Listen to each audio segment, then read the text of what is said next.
JRG blog লৈ সকলোকে স্বাগতম জনাইছো। আজি আমি আলোচনা কৰিবলৈ লৈছো অৰ্থনীতিৰ এটা গুৰুত্বপূৰ্ণ মডেল, হেতু হল মুণ্ডেল ফ্লেমিং মডেল। মুণ্ডেল ফ্লেমিং মডেল যেটো এটা গুৰুত্বপূৰ্ণ তত্ত্ব হয় অৰ্থনৈতিক, আৰু এই তত্ত্বটোত বিশেষকৈ ব্যাখ্যা কৰা হৈছে যে অৰ্থনীতি এখনে কেনেকৈ ইন্টাৰনেল ব্যালেন্স আৰু এক্সটাৰ্নেল ব্যালেন্স ৰক্ষা কৰিব পাৰিব সেই সম্পৰ্কে তত্ত্বটোৱে বিশেষভাৱে ব্যাখ্যা কৰিছে। এতিয়া মুণ্ডেল ফ্লেমিং এজন বিখ্যাত অৰ্থনীতিবিদ হয়। 1999ত এই যেটো থিওৰি তেওঁ আগবঢ়াইছিলে, এই থিওৰিটোৰ কাৰণে তেওঁ কি হৈছিলে নোবেল পুৰস্কাৰ লাভ কৰিছিলে। গতিকে মুণ্ডেল আৰু ফ্লেমিং দুজন বেলেগ বেলেগ অৰ্থনীতিবিদ হয়, কিন্তু দুয়োজনে একেটা বিষয়কে বিভিন্ন ধৰণে ব্যাখ্যা আগবঢ়াইছিলে। এতিয়া এই যেটো মুণ্ডেল ফ্লেমিং মডেল, এই মডেলটোত বিশেষকৈ কি কথা আলোচনা কৰা হৈছে আৰু কেনেকৈ অৰ্থনীতি এখনে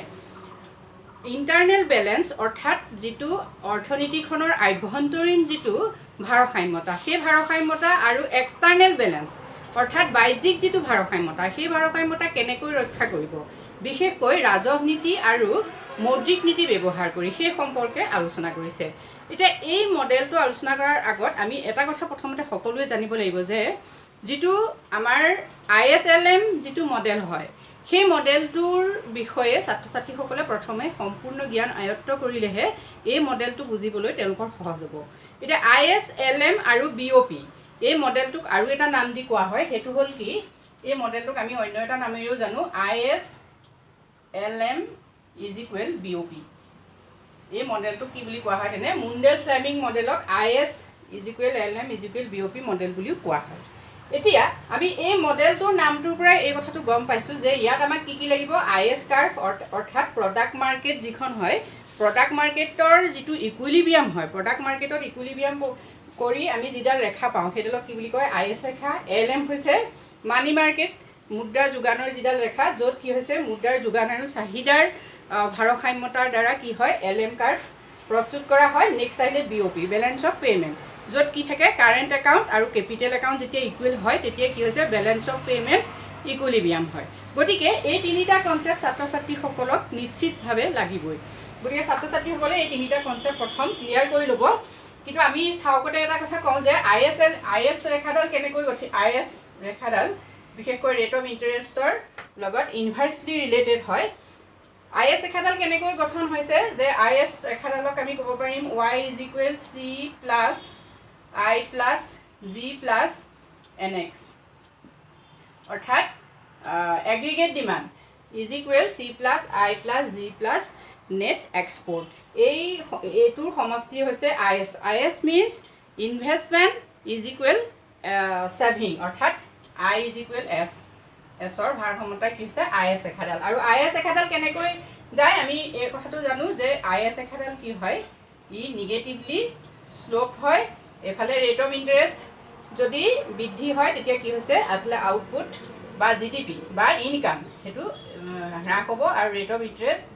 যদি হ্ৰাস হয় তেতিয়া কি হৈছে GDP বৃদ্ধি হ'ব। গতিকে IS ৰেখাডাল এনেকৈ নিৰ্ণয় কৰে। আৰু নেক্সট আমি যিডাল আমাৰ LM কাৰ্ভডালৰ আমাৰ যেটো ইকুৱেশ্যন হয়, LM কাৰ্ভডালে কি নিৰ্দেশ কৰে যে ই চাহিদা, মুদ্ৰাৰ চাহিদা আৰু যোগানৰ ভাৰসাম্য অৱস্থাক প্ৰতিনিধিত্ব কৰে LM কাৰ্ভডালে। গতিকে LMটো আমি কেনেকৈ উলিয়াব পাৰো, LMৰ M/P = L I, Y, মানে M/P মিন্স হল মানি সাপ্লাই, P হল প্ৰাইচ লেভেল যেটো দৰ স্তৰ, L হল লিকুইডিটি আৰু I হল ইণ্টাৰেষ্ট ৰেট আৰু নেক্সট আহিলে Y হল প্ৰকৃত ইনকাম মানে ৰিয়েল ইনকাম। এইটো হল LM ৰেখাৰ ফাংচন। গতিকে এই দুয়োটাৰ পৰা মানে অৰ্থাৎ কি হয় মুদ্ৰাৰ যোগান কিহৰ ওপৰত নিৰ্ভৰ কৰিব, ৰেট অফ ইণ্টাৰেষ্টৰ ওপৰত নিৰ্ভৰ কৰিব। যদি ৰেট অফ ইণ্টাৰেষ্ট বৃদ্ধি হয় তেতিয়াহ'লে কি হৈছে মুদ্ৰাৰ যোগানো বৃদ্ধি হ'ব। গতিকে LM কাৰ্ভডাল আমাৰ এনেকৈ যাব, LM মানে এইটো ৰেট অফ ইণ্টাৰেষ্ট বৃদ্ধি হ'লে কি হ'ব মুদ্ৰাৰ যোগান বৃদ্ধি হ'ব, হ্ৰাস হ'লে হ্ৰাস হ'ব। নেক্সট আহিলে BOP অৰ্থাৎ বেলেন্স অফ পেমেন্ট কেতিয়া ইকুইলিব্ৰিয়াম হয়, যেতিয়া কাৰেণ্ট একাউণ্ট = কেপিটেল একাউণ্ট হয়। কাৰেণ্ট একাউণ্ট = কেপিটেল একাউণ্ট যেতিয়া হ'ব তেতিয়া কি হৈছে BOP ইকুইলিব্ৰিয়াম হ'ব। গতিকে যদি এতিয়া আমি এইখিনিতে চাওঁ যে এই যেটো মডেলটোৰ মুখ্য উদ্দেশ্য হৈছে যে আমি কৈছোঁ যে ইণ্টাৰনেল ব্যালেন্স অৰ্থনীতি এখনত কেতিয়া ইণ্টাৰনেল ব্যালেন্স হয়, ভাৰসাম্য অৱস্থা কেতিয়া হয় যেতিয়া অৰ্থনীতিখনে পূৰ্ণ নিয়োগ অৱস্থা লাভ কৰে গতিকে মডেলটোৱে এইটো চাব যে যিটো মৌদ্ৰিক নীতি বা ৰাজহ নীতি এই দুয়োটা প্ৰয়োগ কৰি পেলাই কেনেকৈ আভ্যন্তৰীণ ভাৰসাম্যতা লাভ কৰিব পাৰি নেক্সট আহিলে বিঅপি বেলেঞ্চ অফ পেমেণ্ট কেতিয়া ইকুইলিব্ৰিয়াম হ'ব যদি কাৰেণ্ট একাউণ্ট আৰু কেপিটেল একাউণ্ট দুয়োটা কি হৈছে মূলধনী জমা আৰু চলিত জমা দুয়োটা যদি সমান হয় তেতিয়া কি হ'ব বিঅপি ইকুইলিব্ৰিয়াম হ'ব গতিকে দেশখনৰ যি এক্সপৰ্ট এণ্ড ইম্পৰ্ট মানে দেশখন এই মডেলটো বিশেষকৈ গুৰুত্বপূৰ্ণ যে মডেলটোৰ গুৰুত্বপূৰ্ণ কথাটো হ'ল যে মডেলটো কি হৈছে অ'পেন ইকনমিৰ লগত জড়িত কিন্তু এই অ'পেন ইকনমিৰ কথা কওঁতে এই কথাটো মুণ্ডেল ফ্লেমিঙে কৈছে যে এখন ক্ষুদ্ৰ মুক্ত অৰ্থনীতিৰ লগত জড়িত বৃহৎ মুক্ত অৰ্থনীতিৰ কথাও ইয়াত কোৱা নাই মানে স্মল অ'পেন ইকনমিৰ লগত মডেলটো জড়িত বিশেষকৈ আমি যিটো ক্লাছিকেল থিয়ৰী IS = LM যিটো মডেল হয় সেই মডেলটো সাধাৰণতে কি হয় আমাৰ ক্লাছিকেল হয় সেই মডেলটোত কি হৈছে অকল ইণ্টাৰনেল বেলেঞ্চৰ কথা কোৱা হৈছে আৰু সেই মডেলটোৰ লগত বিঅপি সংযোগ কৰি পেলাই মুণ্ডেল ফ্লেমিঙে এই মডেলটো আগবঢ়াইছে যিটো মুণ্ডেল ফ্লেমিং মডেল বুলি কোৱা হয় বা ISLM BOP মডেল বুলি কোৱা হয় ঠিক আছে গতিকে ইয়াত কি লাগিব আমি কথাটো বুজি পালো নিশ্চয় এতিয়া এই মডেলটো আলোচনা কৰাৰ আগত আমি আৰু এটা কথা কৈলো যে মডেলটোত কিছুমান কি হৈছে অভিধাৰণা কৰা হৈছে প্ৰথম কথা হ'ল ইয়াত দুখন মাৰ্কেট থাকিব এখন হ'ল ডমেষ্টিক মাৰ্কেট মিন্স কাণ্ট্ৰি এখন ডমেষ্টিক কাণ্ট্ৰি অৰ্থাৎ ঘৰুৱা অৰ্থনীতি নেক্সট আহিলে ফৰেন কাণ্ট্ৰি মানে আমাৰ যিটো বৈদেশিক দেশ বা বৈদেশিক অৰ্থনীতি গতিকে ইয়াত কি ধৰা হ'ব তেনে দুখন অৰ্থনীতি থাকিব বুলি ধৰা হ'ব এজামচন সেইটো এটা প্ৰথম যে ইয়াত কি হ'ব দুখন অৰ্থনীতি থাকিব টু ইকনমি এখন হ'ল ডমেষ্টিক ইকনমি এখন হ'ল ফৰেন ইকনমি আৰু তাৰ যিটো interest rate R star means domestic R means আমাৰ ডমেষ্টিক কাণ্ট্ৰি যিটো ৰেট অফ ইণ্টাৰেষ্ট সেইটো আৰু R star হ'ল ফৰেন কাণ্ট্ৰি যিটো ৰেট অফ ইণ্টাৰেষ্ট সেইটো আৰু ইয়াত ধৰি লোৱা হ'ব যে ডমেষ্টিক ইণ্টাৰেষ্ট ৰেট আৰু আমাৰ domestic and foreign interest rate এই দুয়োটা কি হৈছে ইয়াত ইকুৱেল হ'ব সেই কথাটো ইয়াত ধৰি লোৱা হয় আৰু নেক্সট ইয়াত কি হৈছে ফুল এমপ্লয়মেণ্টটো ইয়াত ধৰা হয় আৰু ৰেট অফ যিটো আমাৰ উৎপাদনৰ সমাহাৰ বৃদ্ধিও ইয়াত প্ৰযোজ্য হয় বুলি ধৰি লোৱা হয় কিন্তু বিশেষভাৱে দুটা ইয়াত গুৰুত্বপূৰ্ণ কথা যে দুখন দেশ থাকিব আৰু দুইখন দেশৰ যিটো ৰেট অফ ইণ্টাৰেষ্ট সেইটো কি হ'ব ইকুৱেল হ'ব এইটো হ'ল ইয়াৰ এজাম্পশ্যন ঠিক আছে ইয়াৰ পাছত আমি বিশেষকৈ আৰু দুটামান কথা ইয়াত লক্ষ্য কৰিব লাগিব গতিকে প্ৰথম চাওঁ যে perfect capital mobility and imperfect capital mobility অৰ্থাৎ কি হৈছে তত্ত্বটো যেতিয়া আলোচনা কৰা হ'ব তেতিয়া সম্পদৰ পূৰ্ণ গতিশীলতা আছে নে নাই সেই কথাটো চোৱা হ'ব আৰু সম্পদৰ পূৰ্ণ গতিশীলতা নাথাকিলে কি হ'ব সেই কথাটো ইয়াত অনা হ'ব গতিকে এটা পাৰফেক্ট কেপিটেল মবিলিটি মানে মূলধনৰ যিটো প্ৰবাহ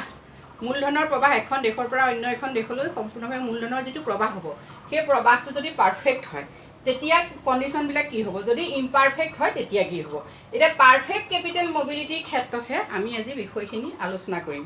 ইমপাৰফেক্ট মবিলিটি কেপিটেল মবিলিটিৰ কথা আজি আমি আলোচনা নকৰোঁ ইয়াৰ পিছত আৰু এটা কথা আহিব ফিক্সড এক্সচেঞ্জ ৰেট আৰু ফ্লেক্সিবল এক্সচেঞ্জ ৰেট অৰ্থাৎ স্থিৰ বিনিময় হাৰ আৰু পৰিৱৰ্তনশীল বিনিময় হাৰ এই কথাটো আহিব যে বিনিময় হাৰ যদি স্থিৰ হয় তেতিয়া কি হ'ব অৰ্থনীতিখনত ইণ্টাৰনেল আৰু এক্সটাৰ্নেল বেলেঞ্চ কেনেকৈ ৰক্ষা কৰিব বাইনেৰী পলিচি আৰু ফিস্কেল পলিচি ব্যৱহাৰ কৰি বা ফ্লেক্সিবল এক্সচেঞ্জ ৰেট থাকিলে কেনেকৈ ব্যৱহাৰ কৰিব এতিয়া আজি আমি আলোচনা কৰিম ফিক্সড এক্সচেঞ্জ ৰেটৰ লগত যদি এক্সচেঞ্জ ৰেটটো ফিক্সড হয় তেতিয়া কি হ'ব যদি দেশখনে মানিটেৰী পলিচি এপ্লাই কৰে মানিটেৰী পলিচি যদি এক্সপানশ্যনেৰী হয় কণ্ট্ৰেকশ্যনেৰী হয় মানে সম্প্ৰসাৰিত হয় মানিটেৰী পলিচি মানে মৌদ্ৰিক নীতি যদি সম্প্ৰসাৰণ কৰে তেতিয়া কি হ'ব যদি কণ্ট্ৰেকশ্যনাৰী কৰে মানে কণ্ট্ৰেকশ্যন কৰে মানে সংকোচন কৰে তেতিয়া কি হ'ব নেক্সট ফিস্কেল পলিচি যদি সম্প্ৰসাৰণ কৰে আৰু সংকোচন কৰে তেতিয়া কি হ'ব সেই সম্পৰ্কে আজি আমি আলোচনা কৰিম ঠিক আছে তেতিয়াহ'লে ইয়াত আমি এটা কথা মনত ৰাখি ল'ব লাগিব যে পাৰফেক্ট কেপিটেল মবিলিটিৰ ক্ষেত্ৰত আজি আমি বিষয়টো আলোচনা কৰিম নেক্সট আহিলে ফিক্সড এক্সচেঞ্জ ৰেট ঠিক আছে এইকেইটাই হ'ল আজি আমাৰ আলোচনাৰ বিষয় অ'কে এতিয়া চাওঁ ইয়াত আৰু এটা কথা আমি মনত ৰাখি ল'ব লাগিব যে এক্সচেঞ্জ ৰেটটো হ'ব এক্স'জেনিয়াছ ভেৰিয়েবল অৰ্থাৎ ই কি হৈছে এনেকুৱা এটা ভেৰিয়েবল যিটো ভেৰিয়েবল কি হৈছে চেঞ্জ নহয় যিহেতু এক্সচেঞ্জ ৰেটটো আমি ফিক্সড ধৰি লৈছোঁ গতিকে ইয়াত ই কি হৈছে স্থিৰ হৈ থাকিব আৰু যেটো মানি সাপ্লাই মুদ্ৰাৰ যেটো যোগান MS মুদ্ৰাৰ মানি সাপ্লাই কি হ'ব এন্ডোজেনিয়াস ভেৰিয়েবল হ'ব মানে মানি সাপ্লাই চেঞ্জ কৰিব পৰা হ'ব গতিকে সেইটো এটা ইয়াত আমি মন কৰিবলগীয়া কথা এতিয়া আমি প্ৰথম যেটো ডায়াগ্ৰাম প্ৰথম চাও আমি কেনেকৈ কৰিম এতিয়া আমি প্ৰথমে কৈছো যে BOP LM IS কেনেকৈ পাই আমি সেইটো প্ৰথম আলোচনা কৰিছো এতিয়া আমি প্ৰথমতে আলোচনা কৰিম যদি পাৰফেক্ট ক্যাপিটাল মোবিলিটি হয় অৰ্থনীতিখনত পাৰফেক্ট ক্যাপিটাল মোবিলিটি থাকে আৰু যদি মনিটাৰী পলিসি এক্সপানশনাৰী হয় আৰু ফিক্স ৰেট থাকে এতিয়া আমি এই তিনিটাৰ সম্পৰ্ক আলোচনা কৰিম তেতিয়া অৰ্থনীতিখনে কি কৰিব পাৰিব যে ইন্টাৰনেল ব্যালেন্স এক্সটাৰ্নেল ব্যালেন্স দুয়োটা ৰক্ষা কৰিব পাৰিবনে নোৱাৰে আমি চাওঁ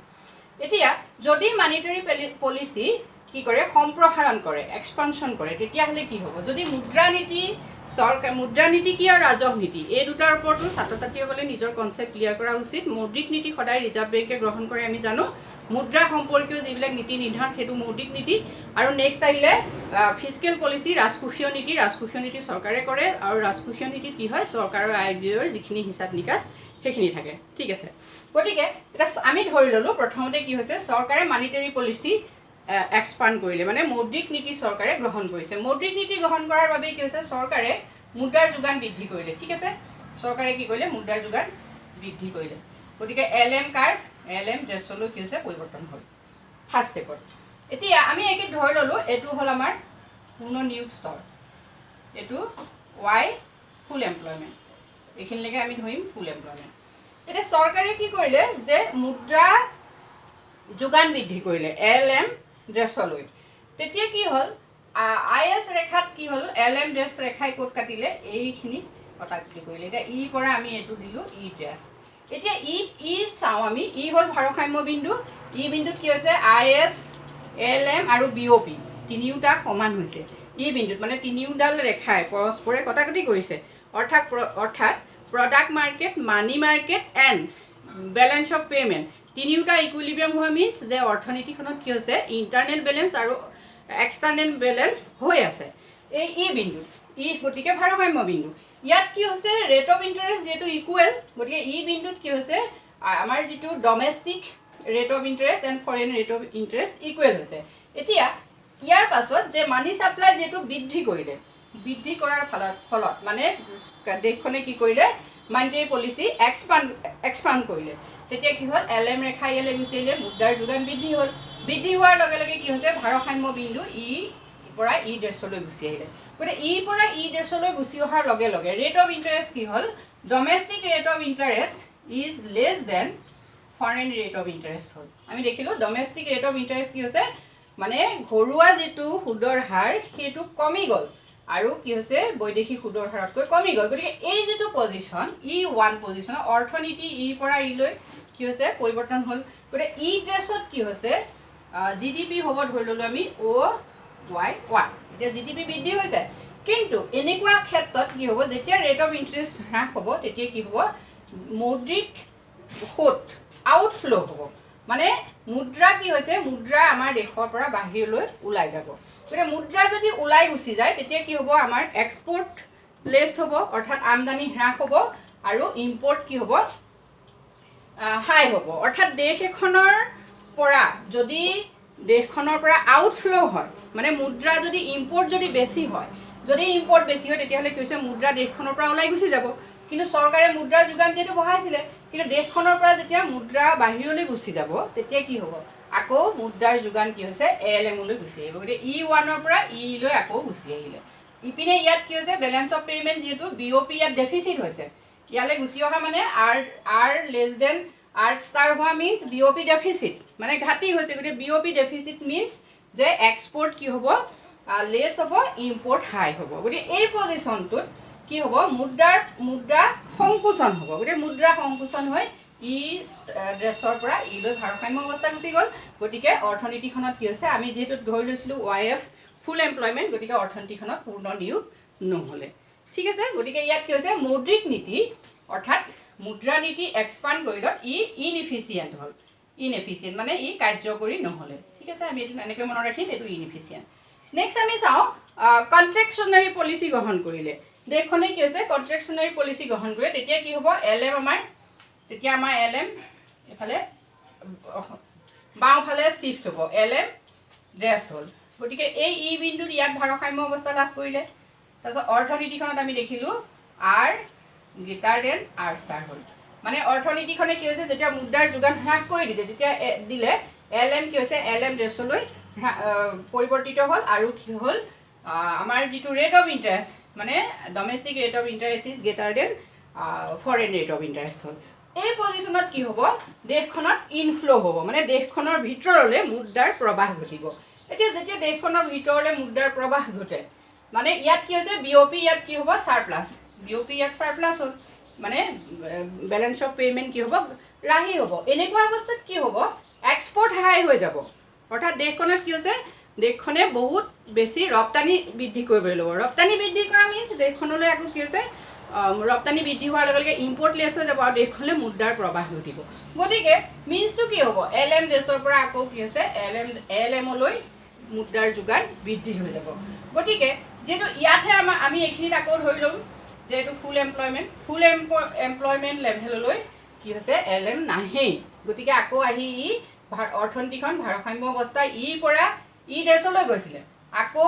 পৰা কি হৈছে লৈ অৰ্থনীতিখন নামি আহিলে গতিকে এই ক্ষেত্ৰতো আমি দেখিলোঁ যে মনিটাৰী পলিচি যদি fix exchange rate perfect mobility এই দুটা কণ্ডিশ্যনত যদি মনিটাৰী পলিচি ইউজ কৰে তেতিয়া দেশখনে কি হৈছে দেশখন কাৰ্যকৰী নহয় অৰ্থাৎ এইটো হ'ল ইনএফিচিয়েণ্ট পইণ্ট ঠিক আছে ইনএফিচিয়েণ্ট পইণ্ট অ'কে নেক্সট পইণ্ট আমি চাওঁ ফিস্কেল পলিচি এতিয়া চৰকাৰে ফিস্কেল পলিচি গ্ৰহণ কৰিলে অৰ্থাৎ ৰাজকোষীয় নীতি চৰকাৰে গ্ৰহণ কৰিলে এতিয়া ৰাজকোষীয় নীতি যেতিয়া চৰকাৰে গ্ৰহণ কৰে তেতিয়া কি হৈছে ৰাজকোষীয় নীতি যদি এক্সপানশ্যনেৰী হয় তেতিয়া কি হ'ব IS কাৰ্ভডাল IS ইয়াৰ পৰা মানে আমি ধৰি ল'লোঁ যে চৰকাৰে ব্যয় বৃদ্ধি কৰিলে চৰকাৰে কি কৰিছে চৰকাৰী ব্যয় বৃদ্ধি কৰিলে বৃদ্ধি কৰাৰ লগে লগে IS কাৰ্ভডাল কি হ'ব ISৰ পৰা IS ড্ৰেছলৈ কাৰ্ভডাল চেঞ্জ হ'ব চেঞ্জ হোৱাৰ লগে লগে ৰেট অফ ইণ্টাৰেষ্ট কি আহিলে ইয়ালৈ গুচি আহিলে আৰু তেতিয়া আমি দেখিলোঁ যে R greater than R star হ'ল এইটো পজিশ্যনলৈ গুচি আহিলে E1লৈ গুচি আহিলে গতিকে দেখিলোঁ আমি এইটো ইয়াত আহিলে ঠিক আছে এতিয়া আমি যিহেতু ইয়াত আমি কি কৰিছোঁ এইটো ভাৰসাম্য অৱস্থা আমি YF ধৰি লৈছোঁ YF আমি ইয়াত ধৰি লৈছোঁ গতিকে ফুল এমপ্লয়মেণ্ট লেভেললৈ IS যেতিয়া ফুল এমপ্লয়মেণ্ট লেভেল হ'ল চৰি IS আছে এতিয়া IS এইখিনিত ফুল এমপ্লয়মেণ্টটো আমি এটাত আমি ইয়াতো ফুল এমপ্লয়মেণ্ট আমি অকণমান আঁতৰত ধৰোঁ তেতিয়া বস্তু বুজাবলৈ ভাল পাম ঠিক আছে এইটো YF আহিল এতিয়া অৰ্থনীতিখনত কি হৈছে যেতিয়া ইনভেষ্টমেণ্ট বৃদ্ধি আমাৰ ফিস্কেল পলিচি বহোৱা হ'ল তেতিয়া কি হৈছে IS কাৰ্ভডাল ISডাল এইফালে সোঁফালে পৰিৱৰ্তিত হ'ল আৰু ৰেট অফ ইণ্টাৰেষ্ট ইয়াত কি হৈছে ফৰেন ৰেট অফ ইণ্টাৰেষ্ট আমাৰ ডমেষ্টিক ৰেট অফ ইণ্টাৰেষ্ট বৃদ্ধি হ'ল গতিকে এই ক্ষেত্ৰত কি হ'ল আকৌ ইনফ্ল' হ'ল মানে এক্সপৰ্ট ইয়াত কি হৈছে হাই হৈ গ'ল এক্সপৰ্ট ইয়াত আমি এতিয়া হাই কৰিব পাৰিম এই ক্ষেত্ৰত যিহেতু ৰেট অফ ইণ্টাৰেষ্ট বেছি আছে ইয়াত ইপিনে BOP কি হৈছে সাৰপ্লাছ হৈছে গতিকে এক্সপৰ্ট যেতিয়া বৃদ্ধি হৈ যাব তেতিয়া কি হৈছে ইম্পৰ্ট লেছ হ'ব এক্সপৰ্ট বৃদ্ধি মিনছ দেশখনলৈ কি হ'ব মৌদ্ৰিক প্ৰৱাহ ঘটিলে কি হৈছে মুদ্ৰাৰ যোগান বৃদ্ধি হৈ যাব গতিকে LM কাৰ্ভডাল কি হৈছে ইয়ালৈ গুচি আহিলে LM আকৌ চেঞ্জ হ'ল কিহৰ কাৰণে চেঞ্জ হ'ল যিহেতু ইয়াত মুদ্ৰাৰ আন্তঃপ্ৰৱাহ ঘটিলে গতিকে কি হৈছে YF আহি পেলাই ড্ৰেছলৈ গুচি আহিলে ইকুইলিব্ৰিয়াম পইণ্ট এই যিটো আমাৰ ফুল এমপ্লয়মেণ্ট লেভেল তালৈ গুচি আহিলে গতিকে অৰ্থনীতিখনে কি হ'ল ফুল এমপ্লয়মেণ্ট অৰ্থনীতিখনত যেতিয়া আমাৰ ৰাজনীতি এক্সপানশ্যনেৰী মানে সম্প্ৰসাৰিত ৰাজনীতি যেতিয়া ব্যৱহাৰ কৰা হ'ল তেতিয়া অৰ্থনীতিখনে কি হৈছে অৰ্থনীতিখনে ফুল এমপ্লয়মেণ্টটো পালে অৰ্থাৎ আভ্যন্তৰীণ ইণ্টাৰবেলেঞ্চো হ'ল আৰু এক্সটাৰ্নেল বেলেঞ্চো হ'ল যিহেতু BOP ইয়াত ইকুইলিব্ৰিয়াম হৈ আছে গতিকে এই ক্ষেত্ৰত কি হৈছে এফিচিয়েণ্ট হ'ল অৰ্থনীতিখন এফিচিয়েণ্ট হ'ব তেতিয়া কিহৰ কাৰণে যেতিয়া অৰ্থনীতিখনত এক্সপানশ্যনেৰী পলিচি গ্ৰহণ কৰা হয় নেক্সট যদি অৰ্থনীতিখনে ফিস্কেল পলিচিৰ কণ্ট্ৰেকশ্যনেৰী কৰে তেতিয়া কণ্ট্ৰেকশ্যনেৰী ইয়ালৈ গুচি আহিব গতিকে ইয়াত যদি আমি ফুল এমপ্লয়মেণ্ট ধৰোঁ তেতিয়া কি হ'ব ছাত্ৰ ছাত্ৰীসকলে এবাৰ নিজে চিন্তা কৰি পেলাই এই বিষয়বস্তুটো ব্যাখ্যা কৰিব আৰু আমাক কমেণ্ট বক্সত জনাব আজিলৈ ইমানে যদি ভিডিঅ'টো ভাল লাগিছে সকলোৱে লাইক কৰিব কমেণ্ট কৰিব আৰু মোৰ চেনেলটো সকলোৱে ছাবস্ক্ৰাইব কৰিবলৈ নাপাহৰিব থেংক ইউ